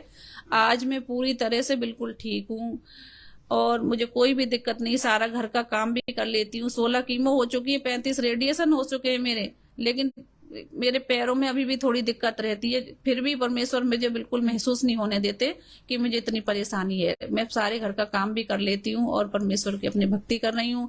भैया जिसे भी पूरे विश्व को परमेश्वर, जब हम आए थे काल हमें लेके आए ऊपर, कहते हैं परमेश्वर अपने सत्संगों के माध्यम से, आप जब सुनोगे तो बताएंगे कि वहां हमने ये जो है ना काल, जो कहते हैं ना महाकालेश्वर जो जाते हो आप लोग, ये बहुत बड़ा यहाँ का भगवान है। ये हमें 1 लाख मनुष्य खाता है डेली और 1.25 लाख को उत्पन्न करता है। तो इसी के हम उसमें ये हमें ठग के लेके आया वहां से। इसने अपनी ऐसी वहां पे लीलाएं की जो हम इस पर आकर्षित हो गए। वहां से हम लोग चले आए अपने परमेश्वर को छोड़ के। आज अपने परमेश्वर की भक्ति, सभी पूरे विश्व से यही प्रार्थना करूंगी, परमेश्वर धरती पे आए हैं, आप इनकी भक्ति करो। भक्ति करके अपने उस जगह पहुंचो जहां से परमेश्वर हम परमेश्वर को, अपने भगवान को, अपने पिता को, अपनी माता को छोड़ के आए हैं। हमें वहां जाएंगे तभी हमें सारे सुख मिलेंगे, वरना इस काल के लोग में तो कोई, किसी को कैंसर है, किसी को एड्स है, किसी को ब्रेन ट्यूमर है, जो भी है ये सब लगा रहेगा। और सांसारिक मानसिक परिस्थितियां तो इतनी उतार चढ़ाव लेंगी कि भैया बिल्कुल भी आप सहन, एक लास्ट में एक ऐसा दिन आएगा जो आप एकदम टूट जाओगे। आज मैं पूरी मानसिक तरह से, शारीरिक से बिल्कुल ठीक हूँ, मुझे कोई दिक्कत नहीं है। और जब से भैया के साथ, भैया से जुड़ी हूँ, साथ संगति भैया ने जो भी मुझे सारी चीजें जो नहीं मैं जानती थी वो बताई हैं, तब से मैं एकदम से बिल्कुल ठीक हूँ और बस अपने परमात्मा की भक्ति कर रही हूँ। मैं साथ संगतियों में जाती हूँ और परमेश्वर के जैसे जो भी भैया नियम जैसे भी बताते हैं उस हिसाब से मैं उन्हें फॉलो करके चलती हूँ, कोई दिक्कत नहीं है। आप जैसे भी भैया कहें, भैया बिल्कुल आप वैसे ही नियम लागू करके परमेश्वर की भक्ति शुरू करो, आपको पूरा लाभ। आपका कैंसर, आपको पता भी 2-3 महीने में ही आपका कैंसर आप रिपोर्ट कराओगे तो आपकी शायद नॉर्मल रिपोर्ट आएगी परमेश्वर की दया से। आप भक्ति करके देखो, बाकी भैया आपको सब बताएंगे। सच है। तो विजय वर्मा भाई जी, कहने का मतलब है जो मैंने आपको बात कही थी शुरू में कि किसी भी प्रकार के देवी देवताओं की भक्ति, साधना, पूजा, मन्नत आपके घर में नहीं होनी चाहिए। ऐसा नहीं है कि हमने देवी देवताओं को बिल्कुल छोड़ देना, नहीं। छोड़ने का मतलब यह है कि आज से पहले आप या ये पूरी दुनिया देव देवताओं की जो भक्ति कर रही है वो शास्त्रों के विरुद्ध कर रही है। संत रामपाल जी भी जब आपको सत्संग सुनाएंगे, जब आप सुनोगे, जब आपको मंत्र देंगे आने के बाद, इससे पहले नहीं, वो आने के बाद जब आपको मंत्र देंगे, उस शुरू में 5 मंत्र, वो 5 मंत्र इन्हीं देव देवताओं के हैं, ब्रह्मा सावित्री के, विष्णु लक्ष्मी के, गणेश जी के, दुर्गा जी के, शंकर और पार्वती के।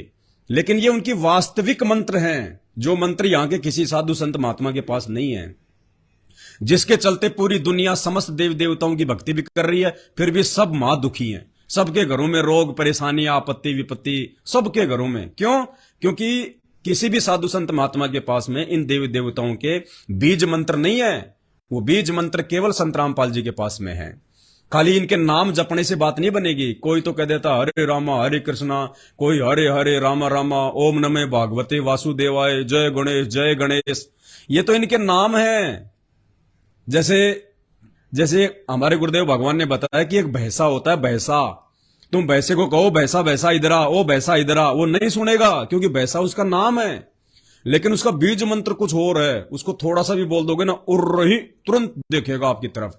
वो उस मंत्र से आकर्षित होता है।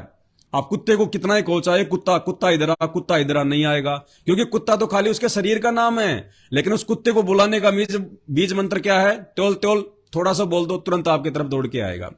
ठीक इसी प्रकार ये दुनिया अनजाने में, शास्त्रों की जानकारी ना होने के कारण जो जय गणेश हरे रामा हरे कृष्णा हरे राम ओम ओम फलाना, ये तो केवल इनके नाम है देवताओं के। इन देवताओं के बीज मंत्र केवल धरती पे संत रामपाल जी के पास में है और उन्हीं से लेने से फायदा होगा। तो 2-3 बातें हैं, उनको आपने विशेष तौर से ध्यान से सुनना है। सन 2014 में जब संत रामपाल जी जेल चले गए, उनके जेल जाने के बाद में उनका जो परिवार है, बेटा बेटी भाई बंधु रिश्तेदार, इन सब लोगों ने मिलकर उनके नाम की आड़ में धर्म को धंधा बना रखा है। संत रामपाल जी के मंत्र भी लोगों को दान करते हैं, एक डीवीडी भी इन्होंने भर रखे हैं उनकी आवाज में, ये मंत्र भी लोगों को देते हैं, सब कुछ करते हैं। ऐसी बात नहीं है, वो मंत्र लेने से लोगों को लाभ भी होते हैं, लेकिन वो कब तक है, जब तक कि उन लोगों को सच्चाई का पता नहीं चल जाता, तब तक संत रामपाल जी उनको भक्ति के लाभ उनको जो है वो देते हैं। जिस दिन उनको सच्चाई का पता चल जाएगा, उस दिन के बाद यदि वो उनके साथ उनकी संगति करेंगे, उनके परिवार की किसी प्रकार का कोई लाभ नहीं होना। जो भक्ति थोड़ी बहुत दिन उन्होंने की है, उसी का लाभ उनको मिलना है। तो आप चाहो तो आप जी वहां जाके नाम भी ले सकते हो, मैं आपको मना नहीं करूंगा, लेकिन आपने समझना पड़ेगा इन बातों को। अगर आप विश्वास के साथ में ये क्रिया करोगे जो अभी आपको बताई हमने गुरुदेव भगवान के आशीर्वाद से, और बहन जो आपका सहयोग करेगी व्हाट्सएप पे, जब आप इनके संपर्क में आएंगे या फोन करेंगे, बहन आपको सारी बातें समझाएगी। उस विधि से यदि आप संकल्प लेकर मात्र पूरा परिवार घुटने टेक के परमात्मा से अरदास करके, जो आपको मैंने शुरू में बताई, यदि आप उस विधि से और किसी भी प्रकार का ये नशा मांसाहारी इन सब से दूर होके, देवी देवताओं के इन पूजा पाठ से दूर होके, जो नकली पूजा पाठ है इन देवी देवताओं ने जो हमें बता रखी है, असली पूजा पाठ वो है जो संत रामपाल जी बताएंगे। फिर यदि उस विधि से आप इस काम को करोगे, 1 महीने में आप जी रिजल्ट देख लेना, 50% आपके उस मरीज को लाभ हो जाएगा। 50% आप लोगों का छोड़ने का मन नहीं करेगा इस परमात्मा को।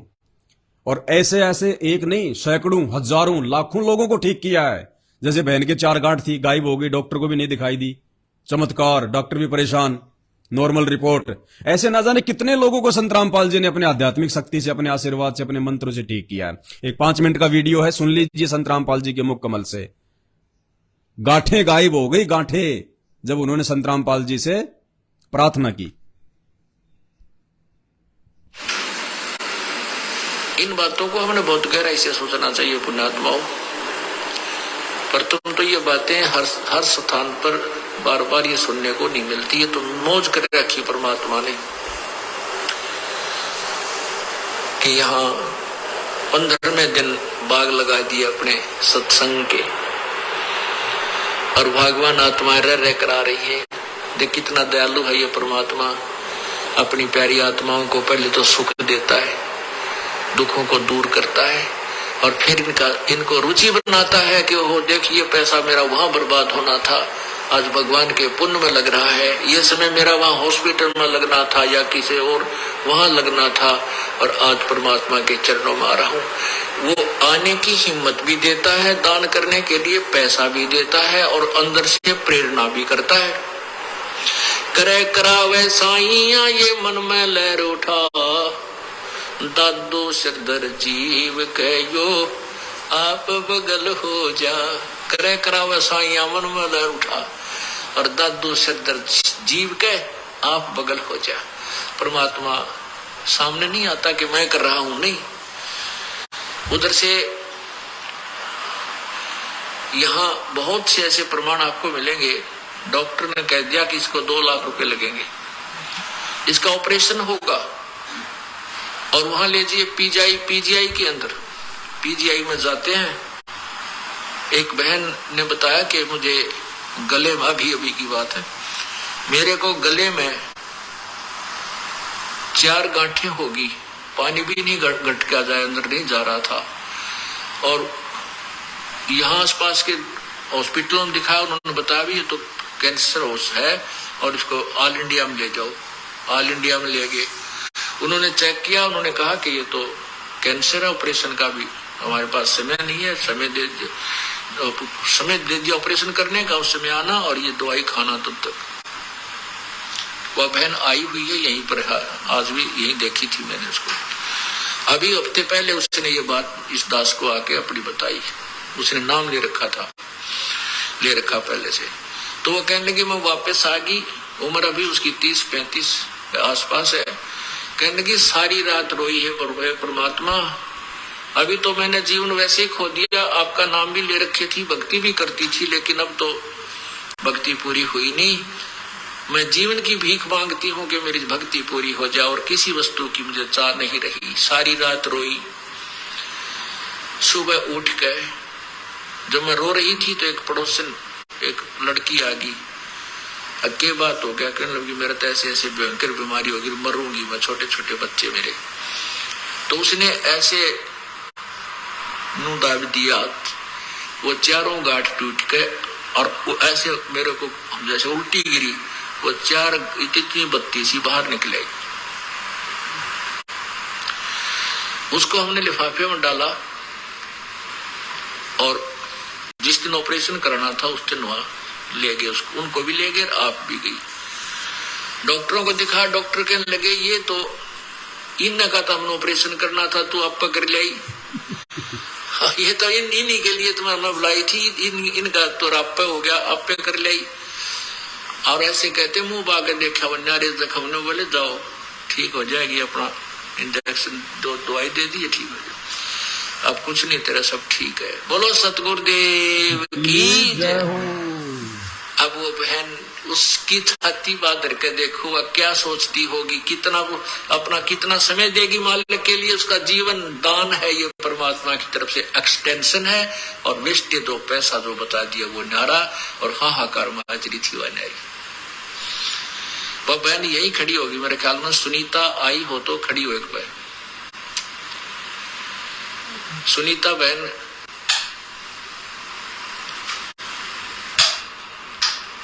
वो चली गई होगी फिर।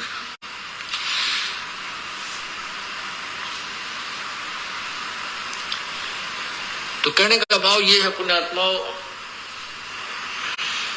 अब कहते हैं करे करावे साइया मन में लहर उठा। अब उस बहन की कितनी रुचि, दान में भी, सेवा में भी आगे खड़ी रहा करेगी, सत्संग भी सुनने आया करेगी कि मुश्किल से भगवान ने दोबारा जीवन दिया है। तो ऐसे ही ये परमात्मा हमारे जन्म मरण के रोग को जड़ से निकालेगा।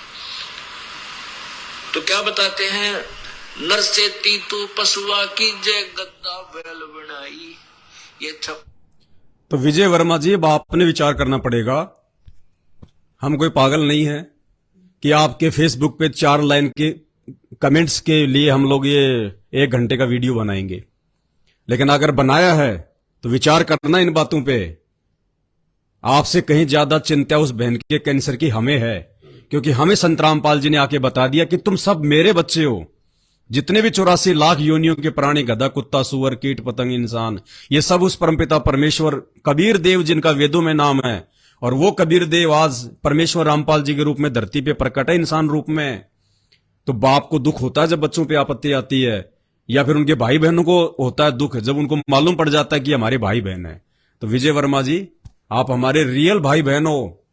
यहाँ के तो नकली भाई बहन है सब, जो माँ बाप से जो होते हैं, जो पैदा, लेकिन वास्तविक भाई बहन हम हैं, जो अब संत रामपाल जी के मार्ग से हम जुड़ जाएंगे। जब हम उनकी भक्ति पे लग जाएंगे तब आपको पता चलेगा, जब आप उनके सत्संग सुनोगे, कि जब आप उस सृष्टि रचना सुनोगे तब आपकी आंखें खुलेंगी। ये जो काल है ना, यहाँ का भगवान काल, ब्रह्मा विष्णु महेश का पिता है ये काल, और दुर्गा का ये पति है। इसको प्रतिदिन 1 लाख लोगों को खाने का जो है श्राप लगा हुआ है। प्रतिदिन 1 लाख मारता है, ये ज्यादा ही मारता होगा, खाता 1 लाख है ये नहीं देखता फिर ये किसी की बेटी मर रही है, किसी का बेटा मर रहा है, किसी का जवाई मर रहा है, चाहे एक्सीडेंट में मारो, चाहे बीमारी में मारो, चाहे लड़ाई झगड़े में मारो, कैसे भी मारो, इसको तो 1 लाख मार के खाने से मतलब है। ये निर्दयी है। जो ब्रह्मा विष्णु महेश का जो पिता है वो राक्षस है। इनकी भक्ति से लाभ नहीं हो सकता, केवल परमेश्वर की भक्ति से लाभ होगा। वर्तमान में इंसान के रोग, इंसान के जो कर्म है वो इतने बिगड़ चुके हैं, अब डॉक्टरों के बस की बात नहीं है। अंत में हार थक के दुनिया को इनके शरण में आना पड़ेगा। जो समय से पहले आ जाएगा उसका सौभाग्य, नहीं तो लोग जो है ठोकरे खा खा के आएंगे। तो बस मेरी इतनी सी विनती है, संत रामपाल जी के परिवार ने भी उनके नाम की आड़ में धर्म को धंधा बनाया हुआ है, क्योंकि दीपक तले हमेशा अंधेरा होता है। घर वाले कभी भी उनको नहीं समझ पाएंगे। दूर बैठ के 1000 किलोमीटर दूर वाले लोगों ने ज्ञान को समझ के संत रामपाल जी को पहचान लिया। उन लोगों ने बहुत सारे जगह जगह जो है आश्रम खोल रखे हैं। हिंदुस्तान में 500 से ज्यादा उन्होंने नाम दीक्षा केंद्र खोल रखे हैं। आपकी दिल्ली में भी तकरीबन ज्यादा नहीं तो 20-25 तो मतलब नाम दीक्षा केंद्र होंगे। तो कहने का मतलब है, अगर विश्वास करोगे तो जो विधि दास ने आपको बताई है गुरुदेव भगवान के आशीर्वाद से, कि सबसे पहले जितने भी जो घर वाले हैं वो नशे पते से दूर, मांसाहार से दूर, देव देवताओं की साधनाओं से दूर, एक गुरुदेव का फोटो लगाओ साफ जगह पे, देसी घी का खड़ी बत्ती वाला दीपक जलाओ, 3 समय की आरती गुरुदेव की आवाज में आपको भेज दी जाएगी। ये जो पुस्तक है, जो ये 3 समय की आरती की, इसकी जो PDF भी आपको भेज दी जाएगी। या फिर जब आप अपना पूरा एड्रेस दे देंगे, यदि हमारे को पिन कोड नंबर के साथ में बहन के व्हाट्सएप पे आप डालेंगे, तो आपको सारी चीजें हम आपको जो है मतलब कि बाई हैंड भी हम आपको भेज देंगे, मतलब डाक से आ जाएंगी आपके पास में। या दिल्ली में भी हमारे बहुत सारे भगत भाई बहन हैं, उनके थ्रू भी हम आपके पास में सारी चीजें हम भिजवा देंगे। जो भी सामग्री है सारी की सारी, जो गुरुदेव की फोटो वगैरह, ये आरती की है, आपको सारी चीजें उपलब्ध करवा देगा वो। यदि आप एग्री हैं तो पहले आप अपने घर में सलाह कर लीजिए, जो नियम आपको जो बता दिए गए हैं उन नियमों में सभी लोग रह के अगर संत रामपाल जी से संकल्प लेके भक्ति करना शुरू करें, 3 समय की आरती, सारे उनके नियम फॉलो करना और उनके सत्संग सुनना, बाकी अपना काम धाम करो, कोई दिक्कत नहीं। अगर सब एग्री हैं उसकी जान बचाने के लिए, तो आप जी बहन से बात कर लेना, हम दिल्ली से अपने किसी भगत भाई को आपके घर पे भेज देंगे और वो आपसे सारी बातें आपको समझा देंगे वो। बाकी ये कैंसर फैंसर कुछ नहीं है संत रामपाल जी के लिए, ऊंट के मुंह में जीरे के बराबर भी नहीं है, कुछ नहीं है। परमात्मा चाहे तो चुटकी बजाते ठीक कर दे, चुटकी बजाते ही, लेकिन वो चाहता है कि कुछ दिन ये सत्संग सुने, इनको ज्ञान हो तो इनको थोड़ा विश्वास बने। नहीं, परमात्मा तो चुटकी बजाते ठीक कर सकता है, चुटकी बजाते ही। बहुत सारी बातें हैं, जब आप उनके सत्संग सुनेंगे तो आपको समझ में आती रहेंगी। और बहन ने अपनी पूरी राम कहानी आपको बताई दी है। बाकी ये देखो दुनिया भर की रिपोर्ट, ये इनके ये एक्सरे आप इनके देख लो, न्यूक्लियर नोटिवाइड नेटवर्क कहां के, ये बॉम्बे के हैं, मुंबई के। ये देखो, ये आप लोग तो जानते होंगे, मैं तो नहीं जानता। अब ये खोपड़ी के कहां के एक्सरे सारे देख लो, आपको तो पता होगा, आपने भी खूब करवाए होंगे। अब ये कोई मजाक तो हो नहीं रहा, आपके सामने सारी आपको हकीकत बताई जा रही है। इसके अंदर देखो कम से कम 7-8 एक्सरे हैं। कहां का है ये? SMS हॉस्पिटल जयपुर, राजस्थान का सबसे बड़ा हॉस्पिटल है, राजस्थान का, पैटी सिंह के हैं। ये Pushpa Devi hospital, man bus stop, Bhagat ji market, Etmadpur, phone. कहीं नहीं छोड़ा बहन जी ने, हर प्रकार से दुखी हो गए, परेशान होके उसके बाद में इन्होंने संत रामपाल जी का रास्ता चुना है। और 4th स्टेज की कैंसर जो डॉक्टरों ने हाथ खड़े कर दिए, आज बहन आपके सामने बैठी है, कोई कह नहीं सकता है कि इसको बुखार भी है। हल्की फुल्की प्रॉब्लम रखता है परमात्मा, हल्की फुल्की सी, वो इसलिए कि ये ज्यादा आंडी ना पाक जाए, भक्ति छोड़ के ना चली जाए, उस डर से भक्ति पे लगी रहे। क्योंकि संत रामपाल जी का मुख्य काम ये रोग ठीक करना नहीं है, ये तो चुटकी बजाने का काम है। संत रामपाल जी चाहते हैं कि मुख्य काम इनका जन्म मरण का रोग समाप्त हो। कैंसर से भी भयंकर रोग है ये, जन्म और मरण का। यदि आज हमारी मुक्ति नहीं हुई, हमारा मोक्ष नहीं हुआ, तो अगला जन्म 84 लाख योनियों में गधे कुत्ते सुअर बन के इस कैंसर से भी ज्यादा दुख भोगेंगे। गधे बन के सारा दिन कुम्हार के नीचे काम करेंगे, ईंट के भट्ठे पे ऊपर से जो है वो पक्की ईंट लाएंगे, नीचे से कच्ची ईंट लेके जाएंगे, कमर पे जख्म हो जाएगा, कौवे खाएंगे। कुम्हार घर पे खाना भी नहीं देता गधे को, बाहर छोड़ देता, घास चरता है। बैल बनेंगे, किसान के नीचे आएंगे, सारा दिन हल जोतेगा, मुंह के छीका लगा देगा, घास भी नहीं खा सकते। ये देखो इसके अंदर कितनी सारी रिपोर्टें, एक्सरे हैं सारे। ये देखो, ये थैला भरा पड़ा पूरा। ये कौन सी, ये सेबली मल्टी स्पेशलिस्ट हॉस्पिटल, इसमें तो पता नहीं कितनी सारी रिपोर्टें बहन की, पूरा 1 किलो वजन है इसके अंदर। ये देखिए एशियन कैंसर इंस्टीट्यूट, ये देखिए पूरा इसके अंदर पूरी ये फोटो वाटो, आप लोग तो जानते होंगे, सारा सब कुछ है। मतलब आपको हकीकत बता रहे हैं, हकीकत। कई लाखों रुपये घर बर्बादी की जो है कगार पे आ गया, और शरीर से बहन जारी थी वो अलग है। और संत रामपाल जी ने मात्र अपने आशीर्वाद से, सत्संग सुनने मात्र से चंगी कर दिया, आपके सामने बैठी है। अब ये कैसे छोड़ सकती है संत रामपाल जी को? ये क्यों ना माने कि संत रामपाल जी भगवान है, परमात्मा है। और खाली कैंसर ठीक होने से ये उनको भगवान नहीं मान रही, इन्होंने फिर ज्ञान को समझ लिया कि ये शास्त्रों में लिखा हुआ ज्ञान आज तक के बड़े बड़े ऋषि महर्षि नहीं दे पाए। इन शास्त्रों को लिखने वाले संस्कृत के प्रकांड ज्ञाता, इन शास्त्रों में क्या लिखा है, भगवान कौन है, भक्ति क्या, आज तक नहीं बता पाए। पूरी गीता जी में 4 वेदों में केवल एक मंत्र है। गीता अध्याय 8 श्लोक नंबर 13, यजुर्वेद अध्याय नंबर 15 और मंत्र नंबर 5, ओम इति एक अक्षर ब्रह्म व्यवहारण माम अनुसमरण ये प्रयाति तजम देहम सयाति परमाम गतम। पूरी गीता 4 वेदों में केवल एक ओम मंत्र है। और हमसे ये नकली संत क्या करते हैं, राधे राधे श्याम मिला दे, राधे राधे श्याम मिला दे। और राधे राधे श्याम जपने वाले प्रेमानंद जी, उनकी किडनियां खराब हैं, और राधा उनकी किडनियां तक नहीं ठीक जो है कर पा रही। तो भाई और बहनों, जिसकी बैटरी चल रही है उसकी चल रही है, जिस दिन समय आ गया सीधा जाएगा।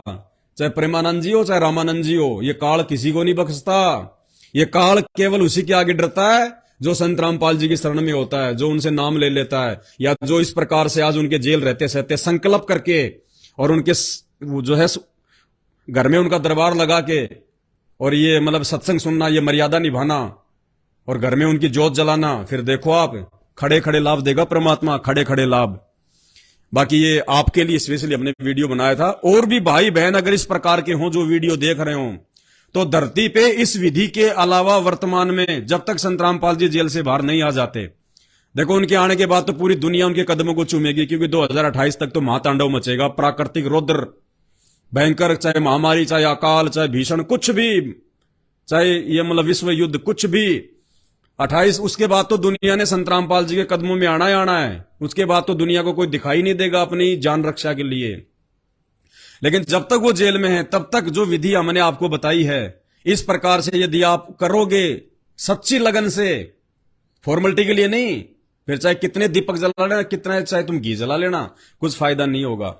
सच्ची लगन से कि परमात्मा मेरा रोग ठीक करो, मैं आपकी भक्ति करूंगा, इस भाव से यदि आप मर्यादा में रह के, नशे पते से दूर रह के, उल्टे कर्मों से दूर रह के, चोरी जारी रिश्वतखोरी इन सब से दूर रह के, इन देवी देवताओं की झूठी जो है मतलब शास्त्र विरुद्ध साधना से दूर हटके, इस विधि से जब आप संत रामपाल जी के सत्संग सुनेंगे, मर्यादा निभाएंगे, उनका दरबार अपने घर में लगाएंगे, आप कैंसर क्या, कैंसर का बाप आपके पाड़ोस में भी नहीं टिकेगा। पाड़ोस में भी ये वो परमात्मा है, इसकी आवाज से काल भी थरथर कांपता है, थरथर कांपता है। ये ना देखो कि जेल में बैठे हैं, उनके जेल में बैठने का मकसद कुछ और है, उनके जेल में बैठने का मकसद कुछ और है। वो आपको जब उनके सत्संग सुनोगे, सात संगति की वीडियो लगातार आप जी देखते रहोगे, बहन के संपर्क में रहोगे, आपको सब बातें समझ में आएंगी।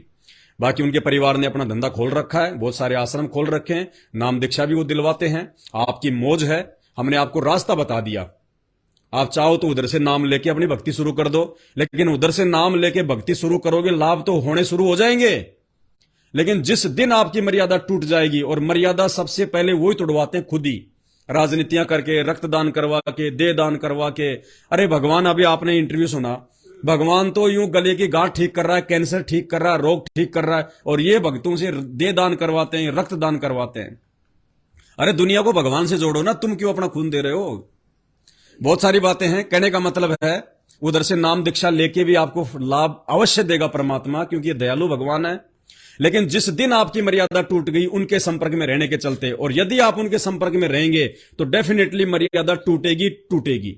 उसके बाद फिर आप जी कितना रो लेना, कितना चिल्ला लेना, किसी प्रकार लाभ आपको संत रामपाल जी नहीं देंगे। और जो विधि इस दास ने आपको बताई है, जो गुरुदेव भगवान के जो आशीर्वाद से, इस विधि से यदि आप जी विश्वास करके और अपने घर में संत रामपाल जी के जो है सत्संग सुनना शुरू करेंगे, उनकी वाणियां सुनेंगे, आप उनके शब्द सुनेंगे, और उनका जो है वो देसी घी का आप जी जो है दीपक जलाएंगे, मतलब हवन यज्ञ करेंगे अपने घर में, और उनकी जो मर्यादाएं हैं वो निभाएंगे, बाकी आपको बहन बता देगी।